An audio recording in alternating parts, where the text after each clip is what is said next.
दोस्तों, mistress wicket के घर का वो कमरा जहाँ पे मिस्टर चिप्स रहा करता था, वो एक छोटा सा कमरा था, लेकिन वो काफ़ी कंफर्टेबल था।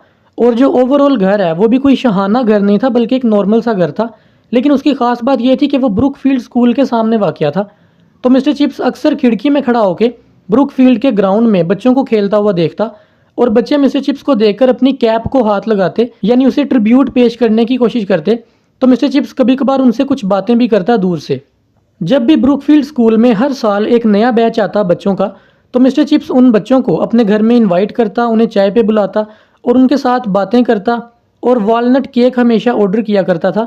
तो मिस्टर चिप्स जो था वो उन बच्चों को ट्रीट देने के लिए ये सब चीज़ें ऑर्डर करता, उनके साथ चाय पीता, बातें करता, और इसके साथ साथ वो बच्चों से ये भी पूछता कि उनके घर कहाँ पे हैं और क्या उनका कोई कनेक्शन है ब्रुकफील्ड में या नहीं। एक बच्चे ने बताया कि उसके अंकल जो हैं कोलिंगवुड, वो मिस्टर चिप्स से पढ़े हुए हैं। तो मिस्टर चिप्स को वो याद आ गया बच्चा कोलिंगवुड, जिसे मिस्टर चिप्स ने एक बार डांटा भी था स्कूल की दीवार फैलांगने की वजह से। जब बच्चों के साथ बात करते करते 1 घंटा गुजर जाता, तो मिस्टर चिप्स उन्हें अच्छे तरीके से गुड बाय कहता और घर के बाहर तक उन्हें छोड़ने आता, और फिर आकर कहता कि तुम स्कूल तक रेस लगाओ, देखते हैं कौन जीतता है। बच्चों के जाने के बाद जब मिस्ट्रेस विकेट कमरे में आती चीज़ें उठाने के लिए, तो मिस्टर चिप्स मिस्ट्रेस विकेट को बताता कि उसने बच्चों से क्या बातें की, और उसने ये भी बताया कि एक बच्चे के अंकल जो थे कोलिंगवुड, वो ब्रुकफील्ड में पढ़ते थे मिस्टर चिप्स के पास। तो मिस्टर चिप्स जो है वो याद करवाने की कोशिश करता है मिस्ट्रेस विकेट को कि क्या तुम्हें याद है इस बच्चे का।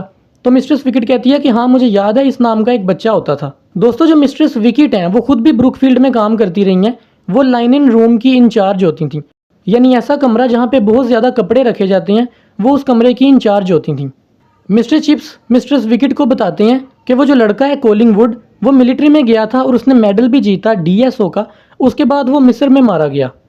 दोस्तों, मिस्टर चिप्स की लाइफ काफ़ी सिंपल थी। मिस्ट्रेस विकेट के वो घर में रहता था और उसे कोई परेशानी नहीं थी। उसकी पेंशन आती थी और उसकी पेंशन उसके लिए काफ़ी होती। और इसके अलावा उसने अपने कमरे में बहुत सारी किताबें रखी होती, जिसमें क्लासिकल फिलोसफीज़, हिस्ट्री और इसके अलावा डिटेक्टिव नॉवेल्स भी थे, जिसे वो बहुत शौक से पढ़ता था। इसके अलावा एक अखबार आता था द टाइम्स, उसके अंदर जो आर्टिकल होते थे मिस्टर चिप्स वो भी बड़े शौक से पढ़ता। वो एक सादा सा आदमी था जो कि अब बूढ़ा हो चुका था, सफ़ेद बाल थे और वो सर से हल्का सा गंजा था।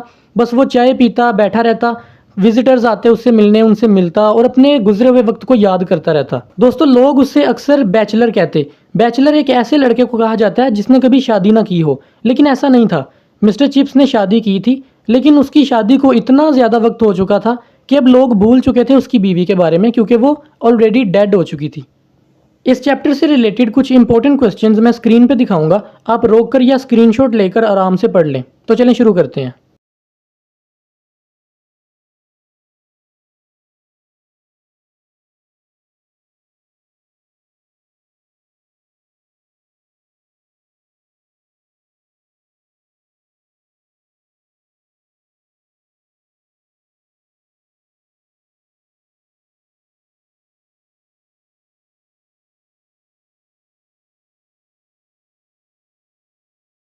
मुझे उम्मीद है आपको वीडियो पसंद आई होगी। अगर आपका कोई सवाल या सजेशन हो आप कमेंट्स में बता सकते हैं। तो मिलते हैं अगली वीडियो में।